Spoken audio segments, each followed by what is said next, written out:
Vendredi 26 mai, jour de rassemblement des membres du FIAD Huida, où ils honorent une fois de plus ce rendez-vous divin qui sera soigneusement dirigé par le coach Désiré Messanvi, économiste, sous l'égide de l'ambassadeur Claude Alossoron, officier principal de police, et de monsieur Stanislas Kadja, maraîcher. Un vibrant hommage est rendu à la nation et au FIAD. Enfant du Bénin debout. Je m'engage à être toujours chaleureux. Précis et profond, le mot de bienvenue du coach Olivier Sodonan, moniteur d'auto-école, montre à tous la dimension que prendra cette soirée. Une clinique de santé et du bien-être au lendemain d'une licence en coaching intégral ne peut qu'être spéciale, car animé par des orateurs mis à jour avec des connaissances renouvelées.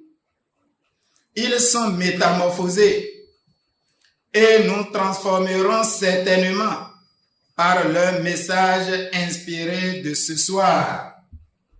Restons très attentifs, captons l'essentiel de la grande vibration qu'ils nous communiqueront pour notre propre métamorphose. Au pupitre, monsieur Malik Ronro, professeur des SVT, nous aide à comprendre davantage le FIAD à travers le rappel de sa vision, ses missions et ses valeurs.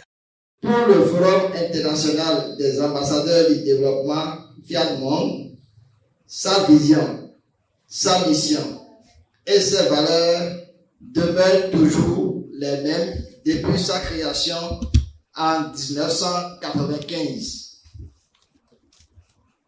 Sa vision est l'édification d'un monde pacifique. Notre mission est de forger le caractère des humains par la formation continue.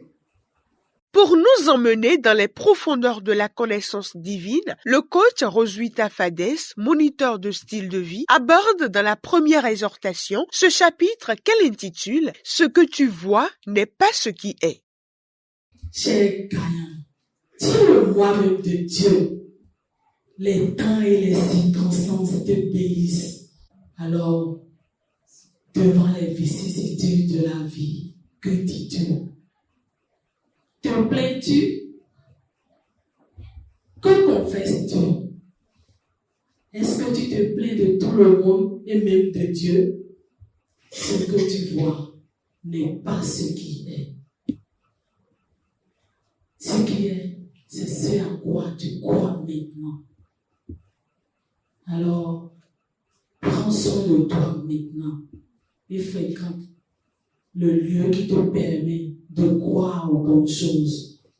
Parce que ce que nous disons, c'est à ça que nous croyons. Le coach Marcel Kengpe, enseignant et maraîcher à Grand Popo, par son intervention pertinente dans la deuxième exhortation, apporte un plus à chaque membre. Comme les 300 hommes de Gédéon, Dieu nous a sélectionnés et nous a réunis ici à l'image des hommes de victoire pour la gloire de Dieu. Considérez-vous donc comme des missionnaires de Dieu et prenons sérieusement soin de notre développement personnel et des enseignements que nous recevons ici. Tout ému, le coach Désiré Messanvi, économiste, tient en haleine le public sur la thématique du jour, le développement personnel. Dans le développement personnel, tu dois perdre une partie de toi, une partie de ton ego pour que Dieu prenne la place. Celui qui réussit à rentrer dans ce processus rentre de plein pied dans le développement personnel. Et ainsi, l'intéressé devient un être humain. Il devient être humain. Il n'est plus humain seulement, mais il devient être humain. Et il est dominé comme ça par Dieu en lui. Plus Dieu prend de la place, plus Dieu nous domine. Et nous devenons ainsi un collaborateur de Dieu. C'est le résultat du processus là. C'est en ce moment-là que ma parole, que ma sagesse dépasse les autres sagesses. Donc, toi et moi, nous avons besoin de diminuer et de vivre continuellement ce processus de décroissance. Ainsi, tu seras plus considéré. Ce n'est pas en réalité toi qui es considéré, mais c'est Dieu en toi que les gens sont en train de considérer. Parce que toi-même, tu considères maintenant les autres. Quand Dieu a plus de place en toi, tu vois en l'autre Dieu. En prenant conscience de qui nous sommes,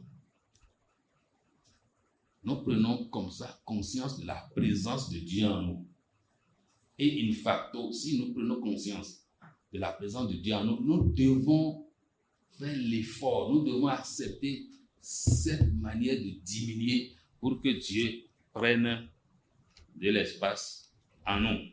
Et quand Dieu va prendre de l'espace, comme vous le savez, tous les bons vont s'installer. Les mots prononcés par le coach Mathilde Toquin, gestionnaire en finance et comptabilité, incitent chacun à poser l'acte de générosité. Rappelons-nous qu'en matière de semences, nous sommes les meilleurs. Démontrons-le à travers les enveloppes que nos charmantes championnes nous distribueront tout à l'heure. Car c'est en contribuant qu'on gagne. Aucun bienfait n'est perdu. Ouvrons nos mains avec toute la générosité de notre cœur et espérons en retour la récompense du Très-Haut. Loin d'être terminée, la soirée se poursuit avec une intense série de programmation alternativement conduite par M. Résurrexis Sodono, élève, et M. Emmanuel Dou, maraîcher. J'inspire confiance et respect. J'aime les autres mêmes. Je suis un vainqueur. Je suis créé pour vaincre. Cette soirée n'est pas comme les autres. Tous ont eu droit au spécial dîner concocté pour eux où ils se régalent copieusement comme des princes et princesses à la table des grands. Ensemble, écoutons quelques bénéficiaires de cette séance au micro de Coaching TV. Ce soir, ce que j'ai eu à bien garder, c'est que nous devons nous laisser transformer afin que notre vie soit heureuse. Les autres, tous ceux-là, à cause du temps, ne viennent pas encore de commencer par faire l'effort de venir. À chaque fois qu'ils seront là, ils recevront quelque chose de meilleur. Je suis fier de cette soirée par rapport au thème qui m'a donné beaucoup de leçons et je prends la ferme résolution de mettre en pratique tout ce qui a été dit pour pouvoir améliorer ma vie quotidienne. J'exhorte mes amis comme moi, mes frères et sœurs, à pouvoir venir car c'est très très éducatif. C'est avec de l'âge sourire aux lèvres que chacun repart plus que béni de ce lieu.